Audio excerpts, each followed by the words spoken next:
প্রচণ্ড গরমে হঠাৎ দুর্বল লাগছে, এমন অনুভূতি হতে পারে হিটস্ট্রোকের লক্ষণ। তাই গরমে চাই বাড়তি যত্ন।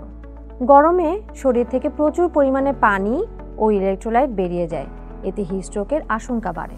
হিটস্ট্রোকের লক্ষণগুলো কি কি আসুন জেনে নিই। হৃদস্পন্দন বেড়ে যায়, শরীরের তাপমাত্রা 104 ডিগ্রি বা তার বেশি হয়ে যেতে পারে।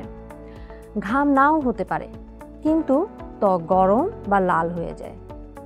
পেশিতে খিঁচুনি বা ব্যথা, মাথা ঝিমঝিম করা বা মাথা ব্যথা, বমি বমি ভাব বা বমি হওয়া, এমনকি রোগী অচেতনও হয়ে যেতে পারে। এসব লক্ষণ দেখা দিলে কি করব? রোগীকে দ্রুত ছায়াযুক্ত অথবা সম্ভব হলে ফ্যান বা এসি চালিয়ে শুইয়ে দিন। পানি খাওয়ান ও শরীরে ঠান্ডা পানির ঝাপটা দিন। ঘাড়ের পেছনে, বগল, কুঁচকি ও পিঠে ভেজা ঠান্ডা কাপড় বা ঠান্ডা পানির ব্যাগ রাখুন। এসবের পাশাপাশি অবশ্যই রোগীকে দ্রুত হাসপাতালে নিতে হবে। হিটস্ট্রোক প্রতিরোধ করার জন্য যা মেনে চলতে পারি: পর্যাপ্ত পানি পান করুন, ফলের রস, শরবত বা খাবার স্যালাইন খেতে পারেন। চা কফি কম খাওয়াই ভালো, কারণ এতে শরীর দ্রুত পানি শূন্য হয়। সাদা বা হালকা রঙের ঢিলেঢালা কাপড় পরুন।